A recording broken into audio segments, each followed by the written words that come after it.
Good evening, everyone. Can you all hear me and see the screen? Yes, ma'am. Good evening. Thank you. Good evening. Okay, so we're going to be talking about effective communication and especially going forward, effective written communication. To start off, what is the process of communication? Anyone? What do we understand when we say communication? What do we understand by that word?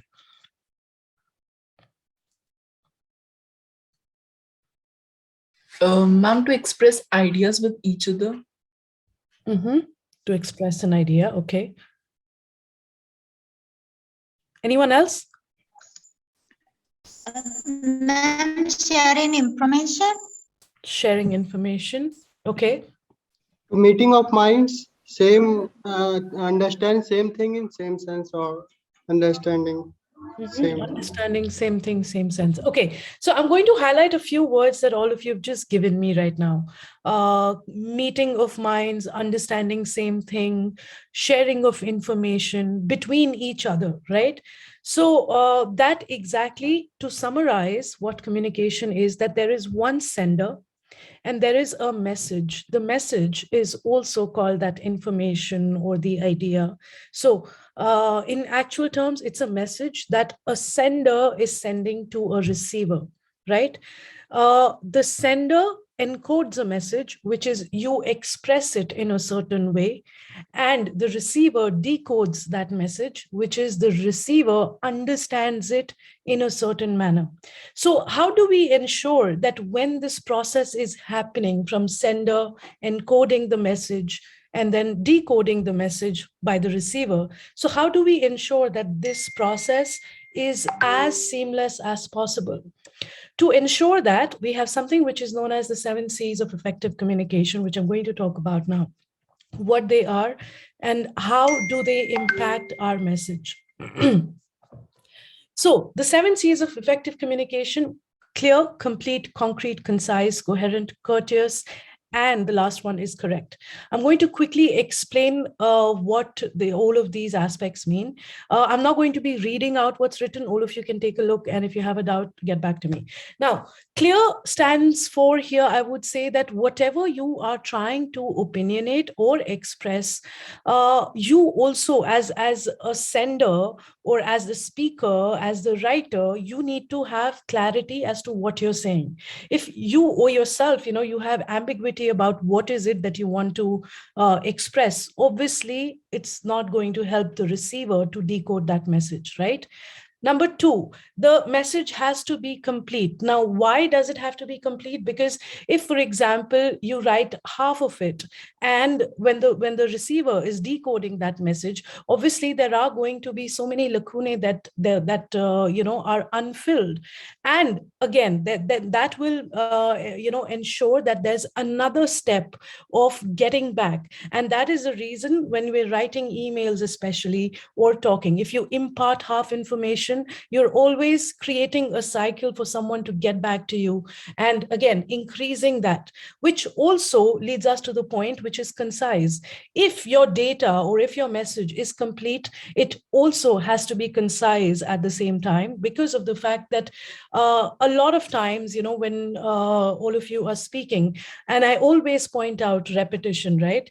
Because if you exceed what you have to say and you keep repeating your point, it is one, making sure that you don't have clarity, two, you're lacking conciseness, and as a result, that both of these C's also impact the cohesiveness of your argument.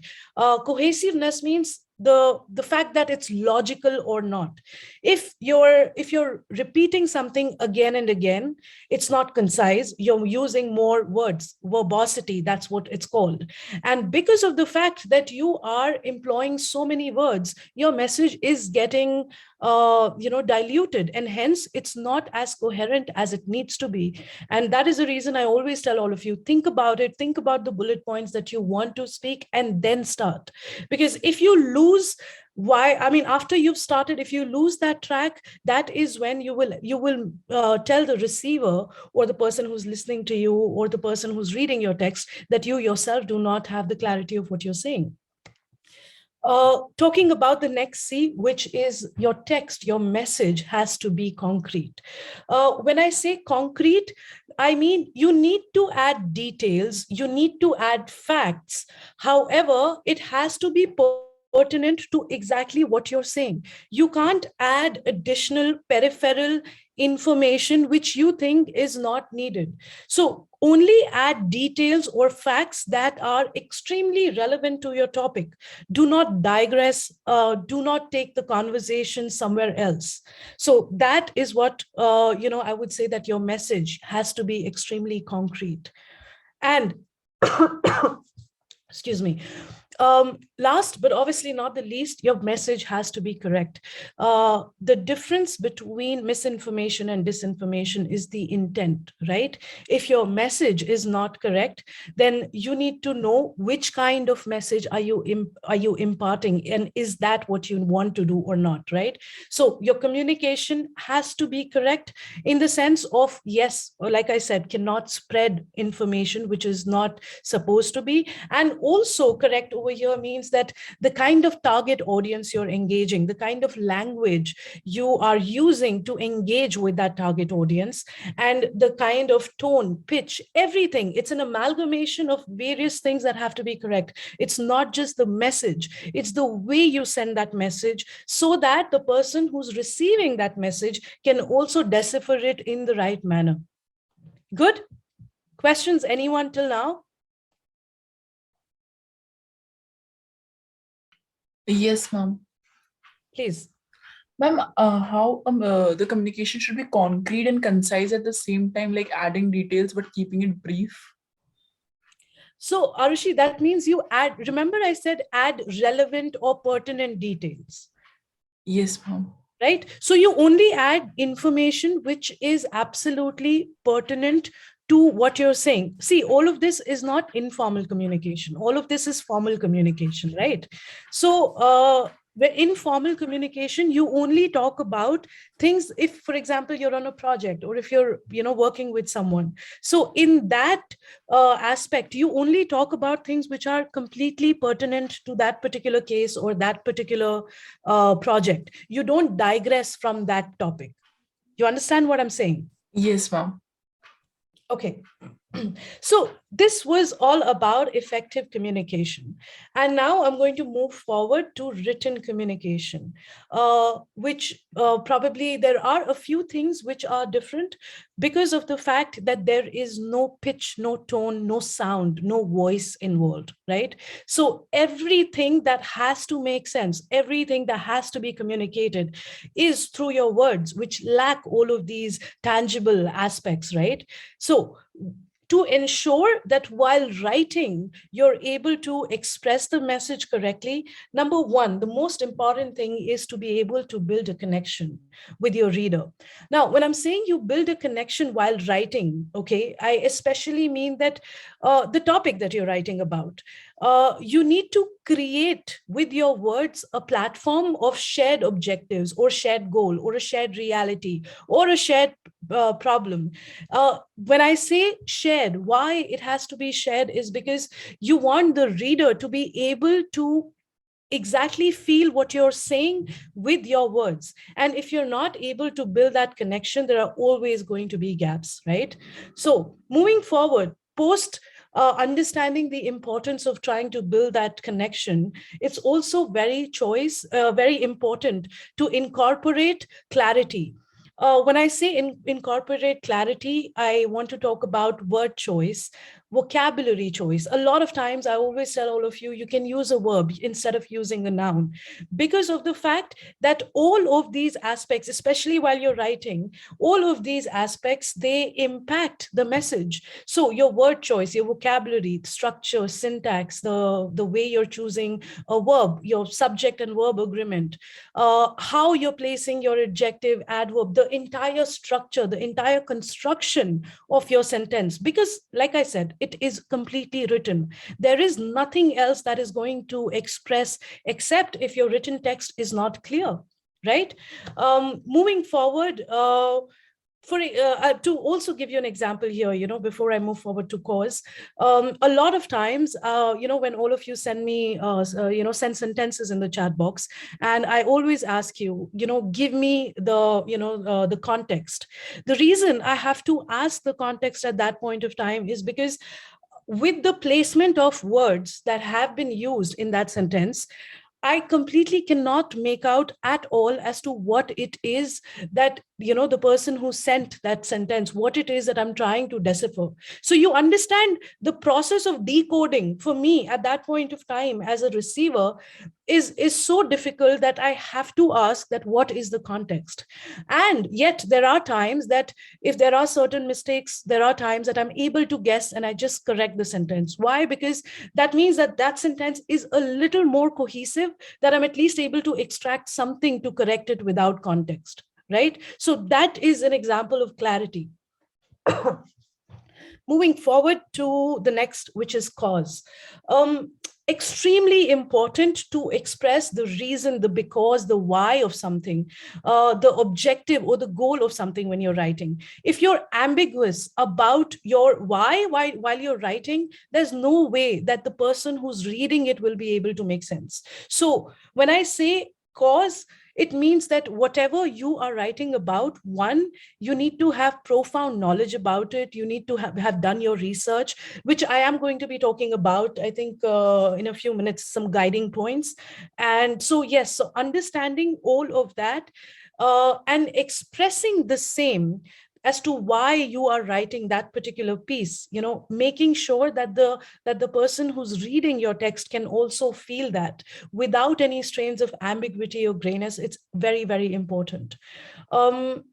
Conciseness, again, the text cannot be extremely long. With most text, there is a word strength which is prescribed, a certain amount of words. However, here is where I would also like to talk about relevant and irrelevant stimuli, or the difference between pertinent and impertinent information. So when I say relevant or pertinent, what I'm trying to say is that you have a focus area, which is your topic or your theme that you're writing about. And everything peripheral to that, your step one, is your relevant stimuli. Any extended thought or an extended opinion, which is based on your thought one, is your step two. Now, depending upon the word strength that you have, if you have enough word strength to incorporate your step two, by all means, go for it. However, if you don't, and in most cases you won't, in that case, keep your peripheral data only to step one, which is going to be a part of your relevant stimuli or pertinent information. Your step two, and again, an abstraction which is either based on which is either based on another abstraction, or it is an explanation of an abstraction, that will be a part of irrelevant stimuli or impertinent information. Making sense, everyone? Yes, ma'am. Okay. Now, the understanding of a respective subject amalgamated with the formulation of a particular expression. Now, when I'm saying that the understanding, I'm going to explain, like this sentence probably explains the entire meaning, is how you understand a subject. So that is the understanding of a respective subject, amalgamated with the formulation of expression, which is how you are formulating your expression in the manner that you want it, in the desired manner. Now, here you use the right amount of words and time, because the more the number of words, the more time a reader needs to read your text. So using the right amount of words and time, that is what helps us make a point and not lose track and digress. Making sense, everyone? Yes, ma'am. Okay. Moving forward, again, correctness, which is grammar, language, tone, punctuation, of course, also of the information or the message that you're imparting, all of them have to be congruous with the respective abstraction. You can't digress. You cannot impart something which is not right, cannot use incorrect grammar, cannot use incorrect language. Now, when I say incorrect tone in written text, I mean punctuation, and especially how you use uppercase and lowercase. That determines your tone also. How you put your double quotes and single quotes and colon. All of these aspects are things that have to be correct in your text. Why? Because the reader only has all of this to make sense. There is no emphasis. Sometimes when I have to emphasize something, I change my pitch. Yes, because I have, I can use my voice and sound right now, but with written text, I can't. And when I can't, I have to make sure that my words do that, right? Making sense, everyone? I mean, are we able to grasp this? Yes, no? Yes, ma'am. Yes, ma'am. Yes, ma'am. Okay. Thank you, everyone. Now I'm going to talk about something which is known as a cognate strategy, which is absolutely essential to keep in mind while writing. Now, the strategy, cognate strategy, was developed by Charles Kostelnik. You all can read about it if you all like, and David Roberts. Now, this strategy helps us understand the salient parameters that have to be covered for ensuring that our communication is effective. Okay, again, it's all a repetition. Some things are a repetition of what we have seen, some things are not. And to talk about the strategy, what it means, so cognate means knowledge. Okay, and now how you use that knowledge to impart a certain idea, how you're using that knowledge to target a certain audience in both oral and written communication. How are you going to impart that knowledge in the right way is what the cognate strategy talks about. So it's the art of sending a message, ensuring that all your important aspects are covered so that it can resonate with the receiver. Okay, now all the points that we need to keep in mind while writing are, of course, clarity, the expectation. Now, when I say I'm not, I'm not going to enunciate much about clarity. I think I've done that a couple of times. I'm going to talk about expectation now. When I say expectation while writing, what is it that you are expecting would be a repercussion or would be the impact or an effect, AFFECT, an after effect. So what is your expectation that you have while writing that piece? You need to be able to understand that what is that expectation. And once you have drafted your text, try, okay, it's a little difficult, but try at that point of time to go back to your text and read it in a very neutral manner, from a third person perspective. So when you are setting expectation while starting your text, okay, probably you have 2 or 3 bullet points that you want to ensure that a certain target audience, this is for a certain target audience and XYZ is the message. When you come back to it, try to read the same from a third person perspective and check, is the same expectation that you had while starting that text, is that being communicated or not? So check your expectation before, write your expectation before starting and check it post writing. Making sense how the cycle works? Yes, ma'am. Okay, the tone. I think I previously also talked about tone, which is your punctuation, the way you use uppercase, how we add probably emphasis on a certain word if the need arises. So all of these aspects talking about, I think also to talk about not only punctuation per se, but also the way the text is structured is, an important part of tone, because that is what the structure of the text, which I'm going to also talk about in arrangement, both of them combined. For example, a text which has a clear introduction as to what I want to talk about. It is setting my expectation. It is adding my opinion in the introduction itself. And then I move on in the body and I start addressing topics which are not as pertinent in the beginning, and then I talk about perhaps something more important much later. So if that happens, what am I doing? Number one, I am not arranging the text properly, and two, I am not even allowing the reader to understand what is the most important thing in this particular text. So arrangement will also ensure that the text is cohesive. That is the reason I've always emphasized to ensure that there is an introduction, there is a body, and we've also spoken about various techniques to ensure how we put that body into a certain structure, and then there is a conclusion. The next most important aspect is engagement. What do we understand by the word engagement? Anyone?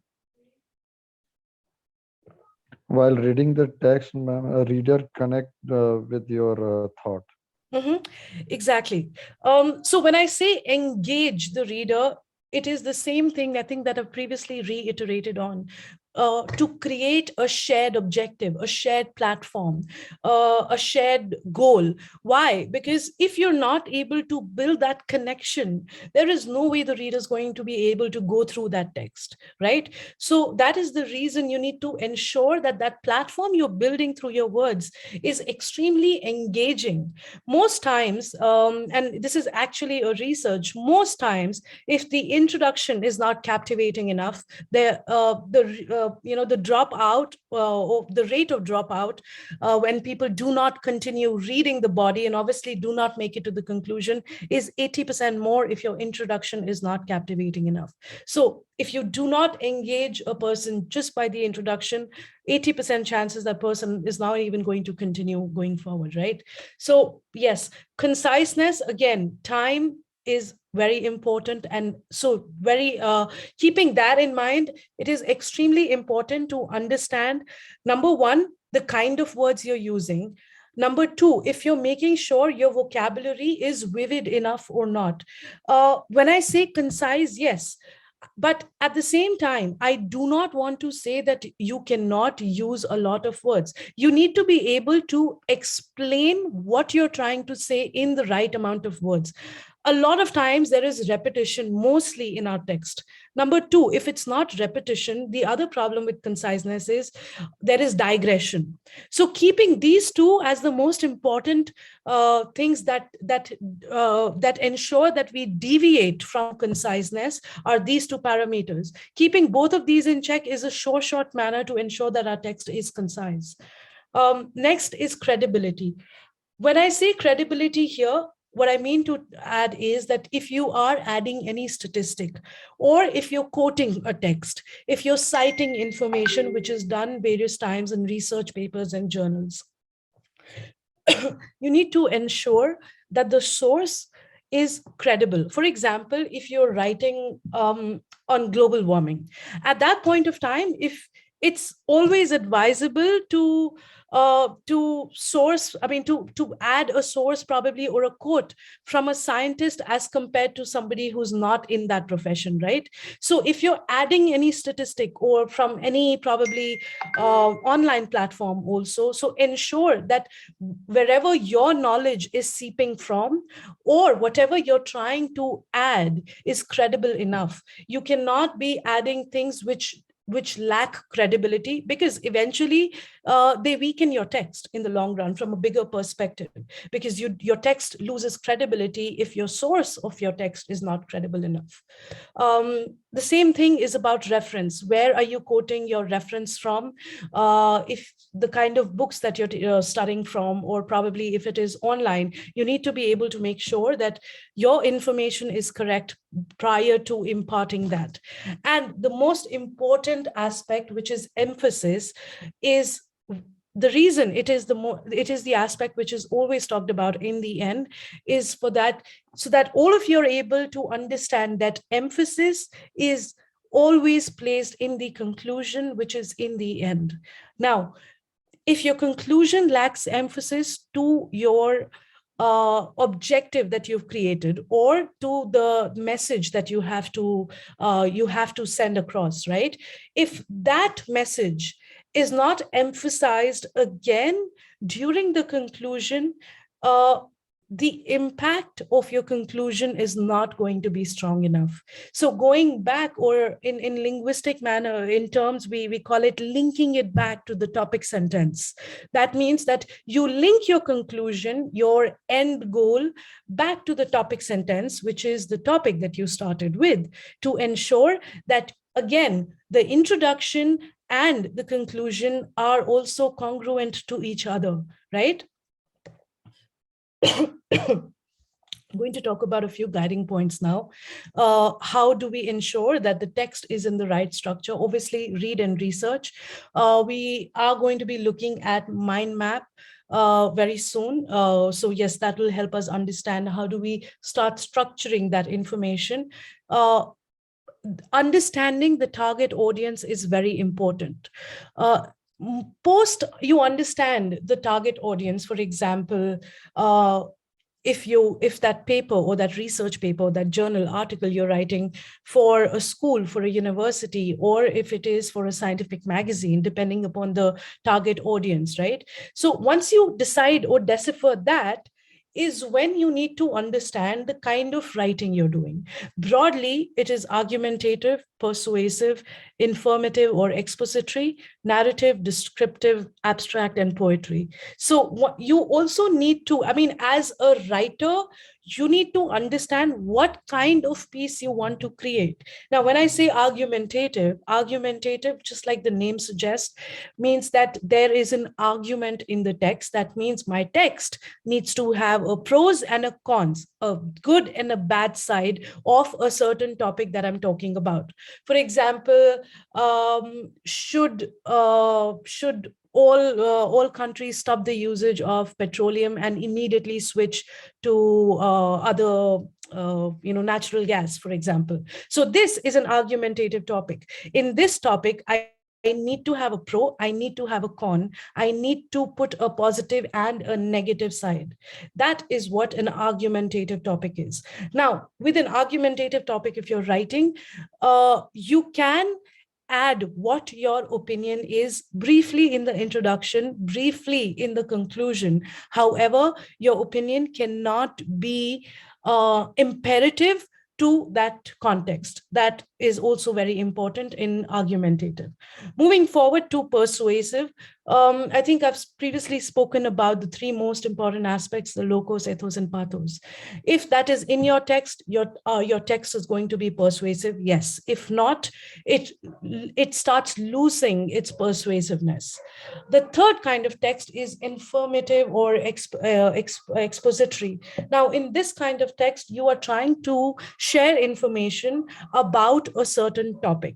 For example, we are writing about a precedent. If you're writing about a precedent and you're writing for a magazine, so all magazine articles, journal articles are informative, newspaper, all of this is informative. Why? Because they are trying to inform people of a certain thing. All of this is informative.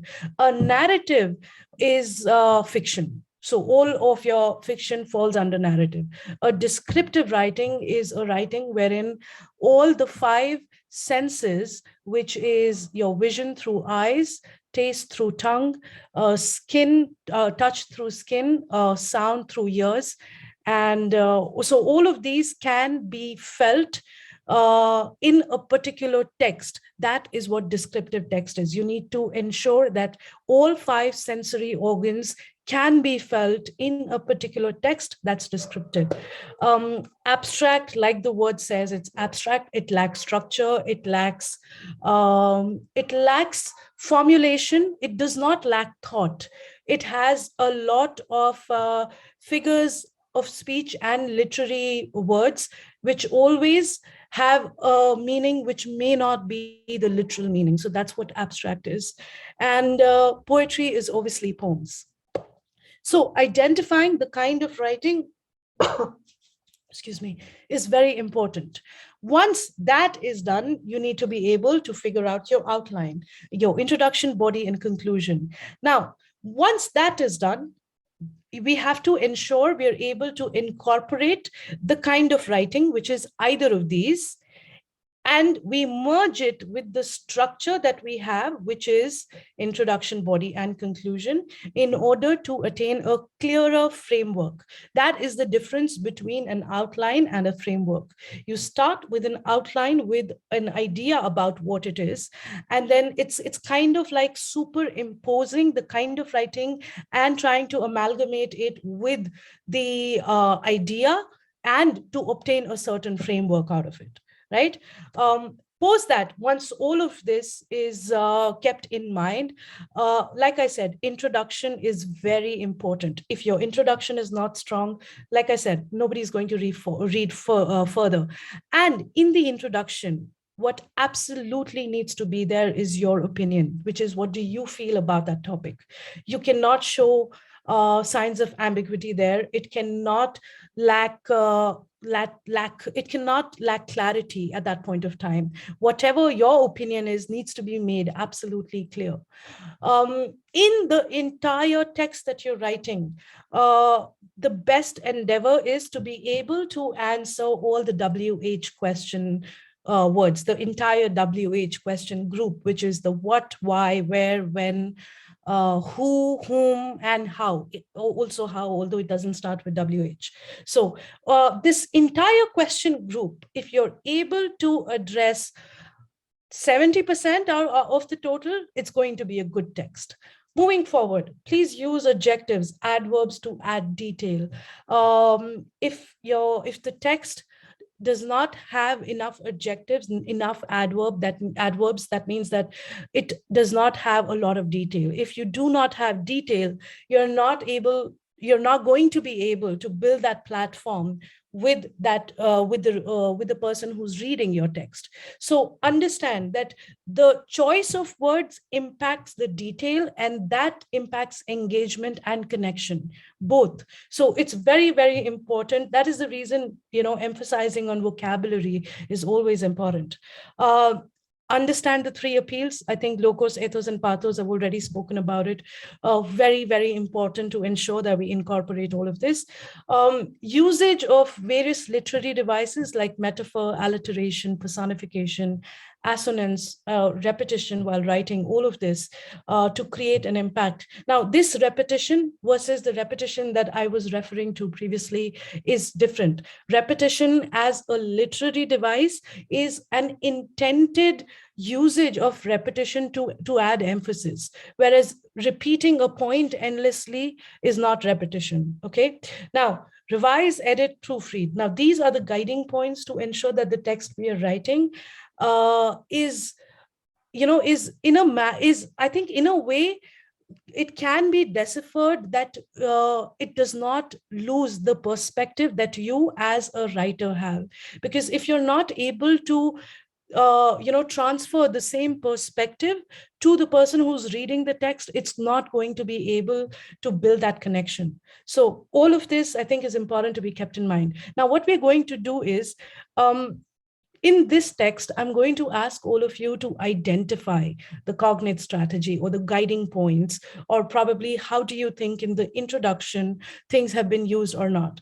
And the assignment that I've created, again, there is an article that all of you have as stimuli. You all have to read it as a stimulus. Sorry, all of you have to read it, and then you all have to create an article basis that, incorporating all of these things that we have seen to ensure that your written text is effectively communicated. Good? Yes, ma'am. Okay. Questions prior to we start reading the text? Anyone? Anywhere? Is everything so clear? Can you scroll down, ma'am? Here.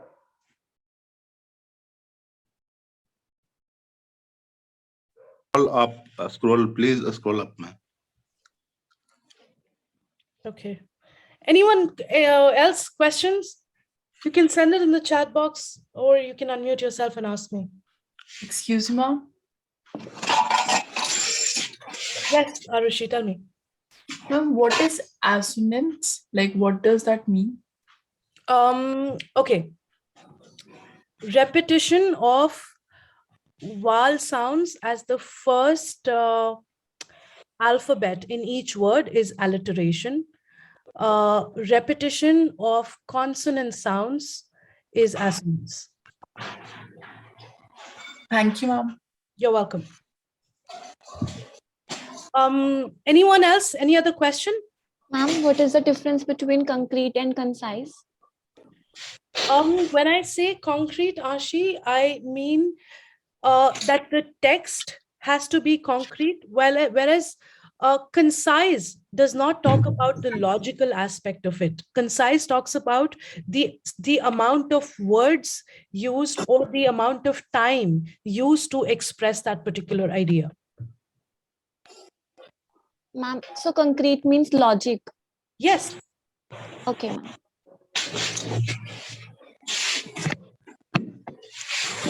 Jyoti, the only difference between credibility and reference, credibility means if you're quoting a human being, a scientist, or a lawyer, for example, or a chief justice, if you're quoting them, are those people credible? So for a human being, it is credibility. If you're quoting a certain journal, a certain magazine, or a certain book, that is a reference. So things, reference, human beings, credible. Good?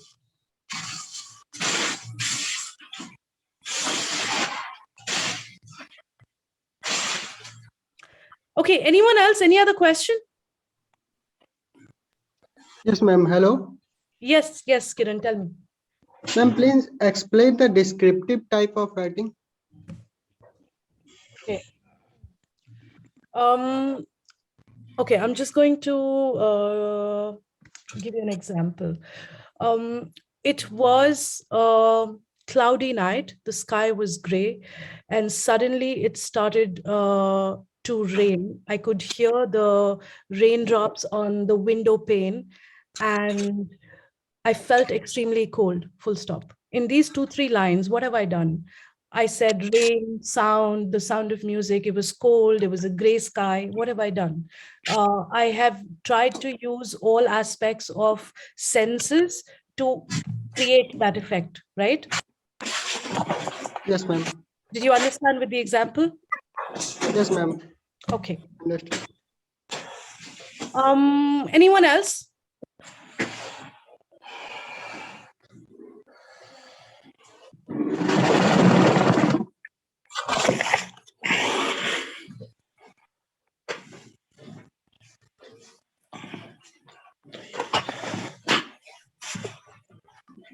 Okay.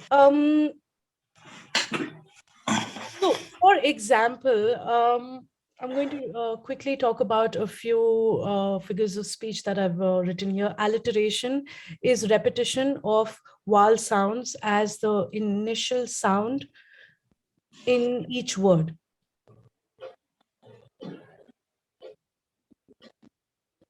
And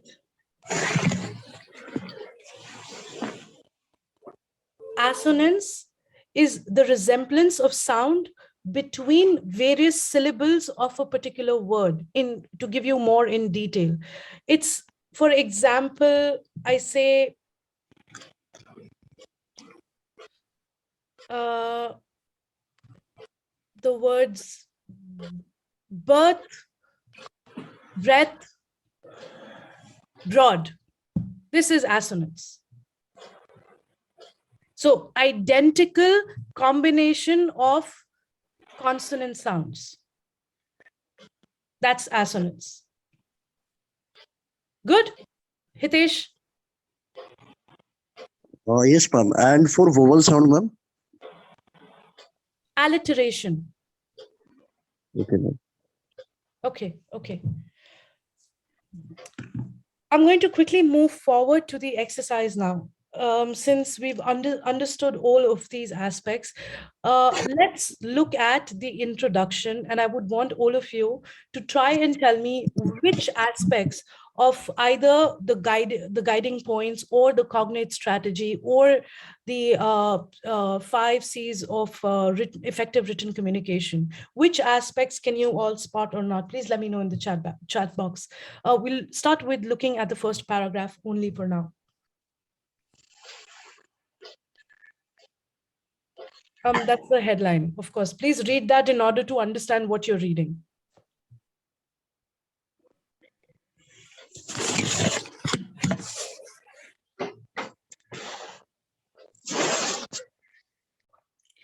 Okay, Arushi, I'm going to ask you to do something. You remember the technique peel, which is first you point at something and then you give evidence and then you explain it.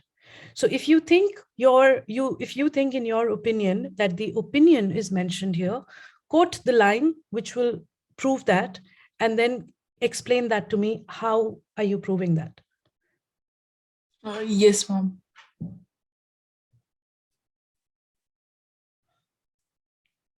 Let's try to actually incorporate the techniques that we are using. Ma'am, the first line only means as an opinion because it's written that Putin is often portrayed in Western media as a master strategist. Mm-hmm. So it's the opinion of the writer. It may be true, it might not be true for everybody. Mm-hmm. Okay. So in this line, apart from the fact that it is an opinion, what else do you see? Ma'am, I'll just go through and let you know. Okay. Yes. Is it argumentative, ma'am?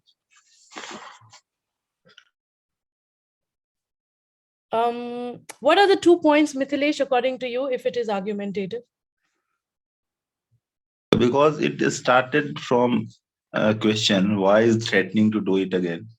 Then Vladimir Putin is portrayed Western. So see, as an- an argumentative means it needs to have 2 sides of an argument. It does not mean that it cannot have a question mark. Are you able to see another side of an argument? Then it is persuasive. Mm-hmm. Try to say something in convincing manner. Mm-hmm. Yes. It may be. It is persuasive and informative at the same time, because it is also, if you read the entire text, it is also imparting a lot of information. Okay, do you all want me to give you, I will just use the first line as an example and try to point out things. Do you all want me to give you an example before? But I want you all to try and do that. Or if anyone's ready, please. Ma'am, adjectives has been used for Putin. Mm-hmm. Okay.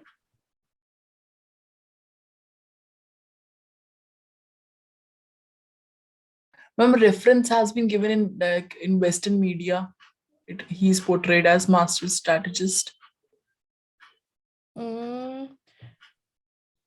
It's no, over here it's not a reference. Okay, ma'am. Mm-hmm. Anyone else who'd like to try? Any other sentence in the same paragraph, the introduction?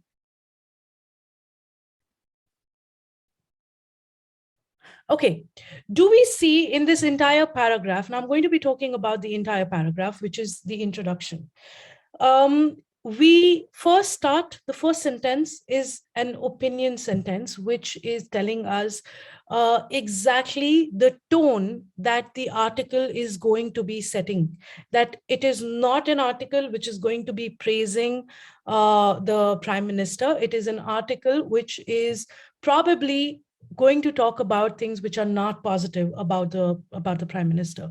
Now, so that is number one. So clearly the opinion has been set straight, the tone has been set straight.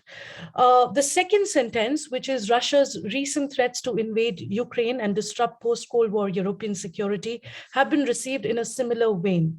Over here, some form of context building exercise has been done with this sentence, because again, if you're starting with talking about Vladimir Putin, and suddenly you have to add context as to where is this leading us. We are talking about Ukraine and how invading it once backfired at that point of time, which is post-Cold War European era at that point of time.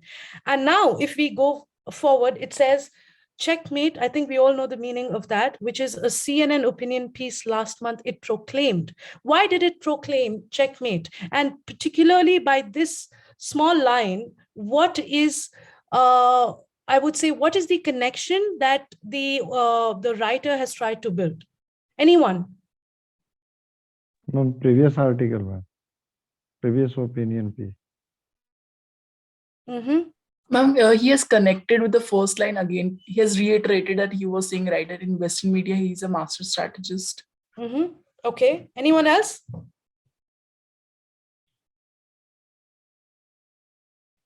Okay. He's reiterated one point. He's gone back to the tone that he set in sentence number 1. And number 3, he's also added a reference. And thereafter, there is a statement which is added as a quote. Now, remember all the punctuation signs that we were talking about? Putin has the West cornered. The Russian president appears to have seized the initiative, controlling the crisis narrative and forcing NATO leaders to play by his rules. What does the last sentence of the introduction tell us?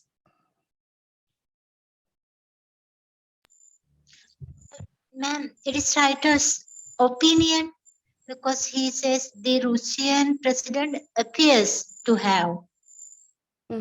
Okay. Anyone, anything else?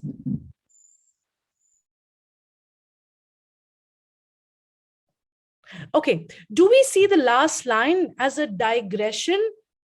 And from here on, that these are the things we are going to be talking about? Read the first 2 lines of the next paragraph.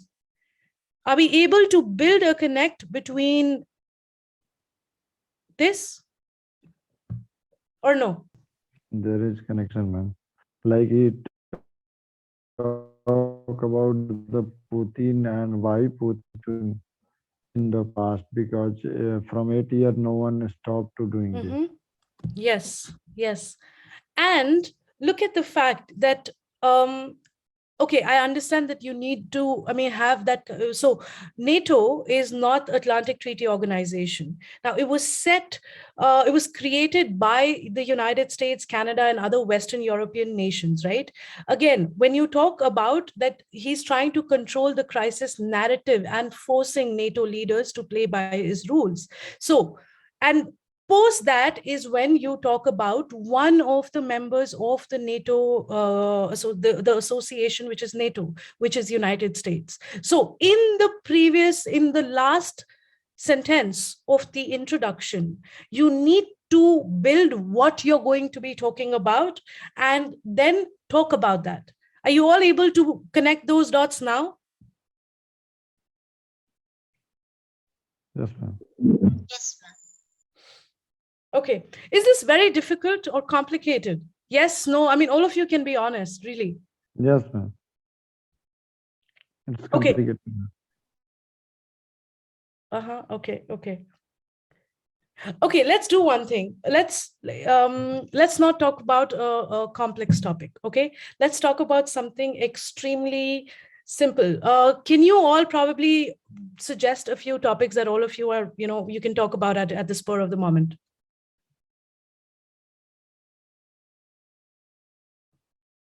Do you want to talk about the health system in India? Is that a good topic? Yes or no? Yes, ma'am. Yes? Okay, let's do that. Let's not talk about this. Okay, so if we talk about this topic in the introduction, you can either unmute yourself or write in the chat box. Give me 2 or 3 lines that you think are absolutely important if you're writing about this topic. What is the situation of the present health system in India, how it is operating, and what can be improved upon? The situation, the present situation, and what did you say after that? How it can be improved upon. Okay, improve, okay. And then? What are the solutions to improve the current situation? Okay, 1 second, Vipul, 1 second. Arushi, going back, you said you'll open with present situation and what can be improved, right? Yes, ma'am. Okay, cool. Okay.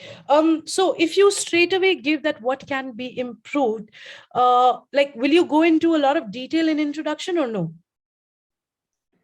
Ma'am, a precise introduction of starting with a quotation of the regarding the present situation and how it is operating. Like nowadays in COVID time, most of the health system are online, even the apps are built up.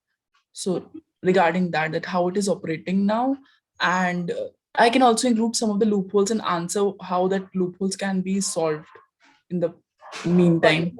Okay. Yes, ma'am. Okay. Question for you and also for Smita. Both of you say present scenario. Is it important to add some background or no? Yes, it is important. Anyone else who feels that it's important to add some background? Yes, ma'am. Ma'am, yes, ma'am. Background is a must. Only then we can suggest for the improvements. Otherwise, Background, the background audience can cannot consider the be lacuna connected. in the system.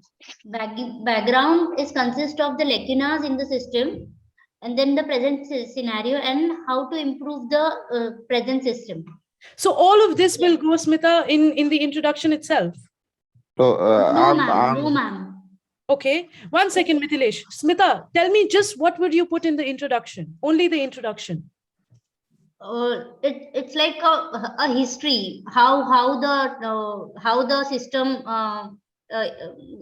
like how the system is there. What is the system in the what is the health system in India, and then we go forward.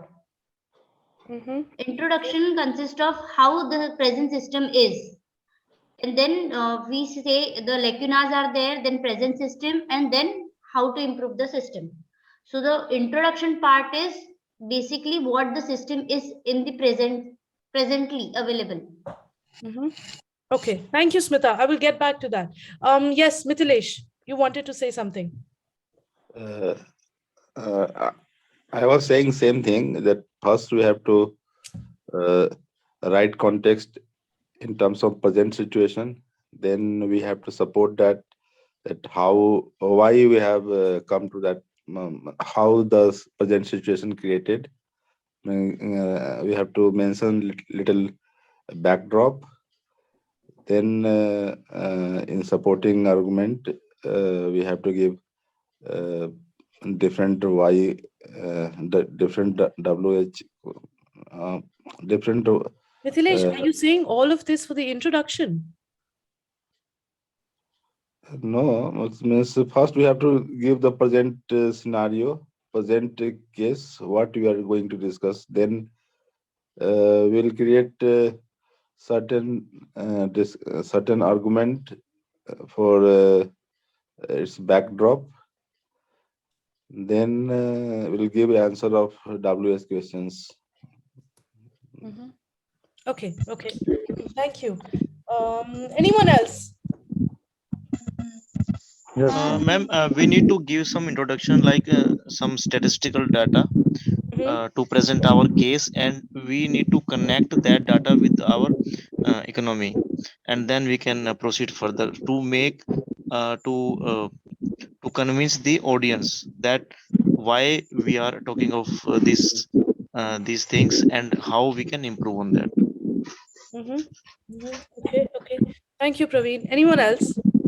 Ma'am, if I have to write Yes, ma'am. about the system, Vipul, I'll just come to you next. Okay, Dipani, yes, please. I want to limit the context and details. So I write the system is not developed enough, and then I pick up some consequences, 2 or 3, and then I am going to mention what we can do to improve that. We can be, the system can be improved by doing this and that. Okay. Thank you, Dipani. Vipul. Yes, ma'am. So according to me, I will write the little bit of background of why the situation is created and how it will continue till now, and what is the solution according to my opinion. Okay. Hitesh. Ma'am, my vantage point is first we have to determine the title first, ma'am. Like what we are going to speak about. So, in health system, ma'am, there is multiple issues. Like first we determine the title. Like we have to say there is a, if we are going to elaborate the ma'am how the system to be improved, so we have to first determine the title, and then afterward we have to sync the title and introduction and all the article, ma'am. So in introduction, we have to just give some detail of the background, ma'am, so as to engage the reader, ma'am, so that he can get some interest to read the article. So according to me, some background, and then we have to start the topic like as per the title of the article, ma'am. Okay. Thank you, Hitesh.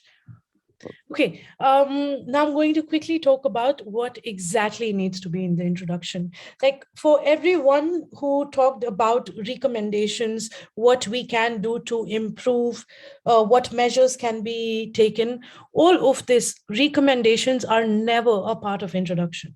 So while writing an introduction, please make sure you don't add your suggestions, your recommendations, or what do you think is the best way forward. All of this is never ever added in the introduction. Please keep that in mind. That's number one.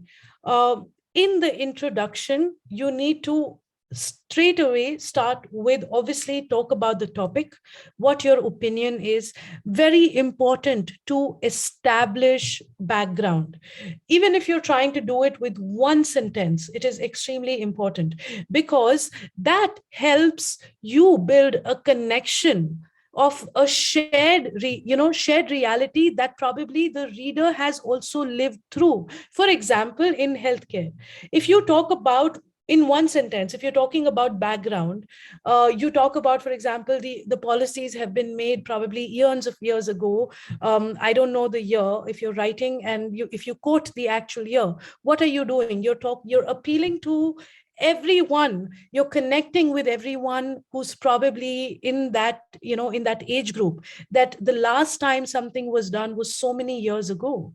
So adding background helps you build that connection. It's that bridge of shared reality that you have to build, and it has to be there. So that is very important. Opinion, again, is very important. And the last line needs to be a guiding line that introduces the first paragraph of your body.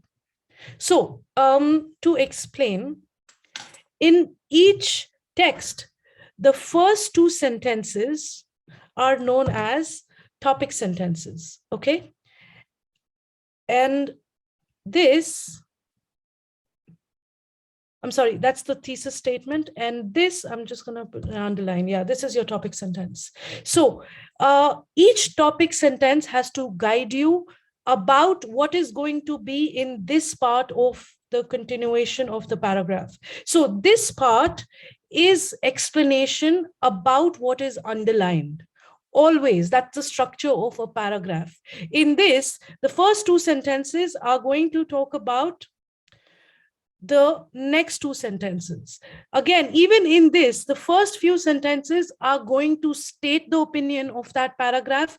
And like I think I probably told, one second,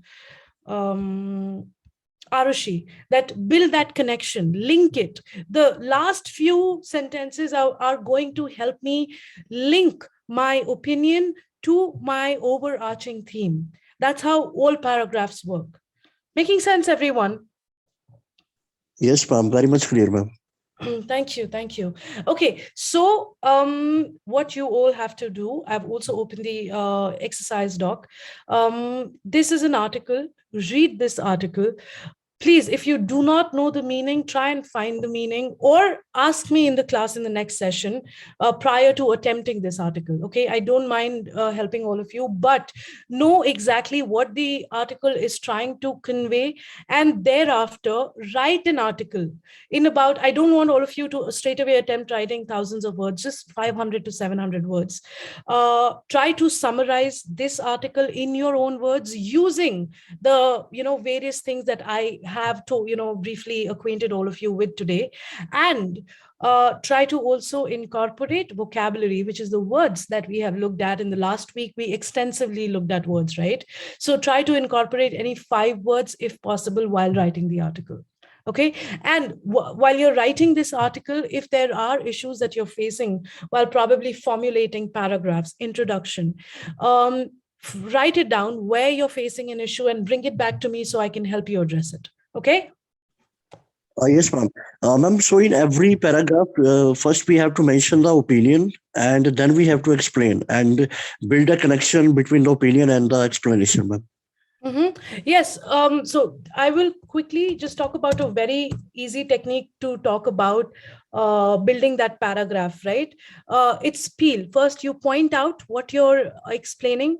Next, you give evidence of that, which is you add a quote if available. Next is you explain. And the next is you link it to your overarching theme. So if you can try to follow this for each body paragraph. Ma'am, my query is it we required to add our opinion in the last, or just we have to add the opinion in every paragraph and then we have to explain like according to our opinion, ma'am? See, Hitesh, you have already expressed your opinion in the main, in the introduction once, okay?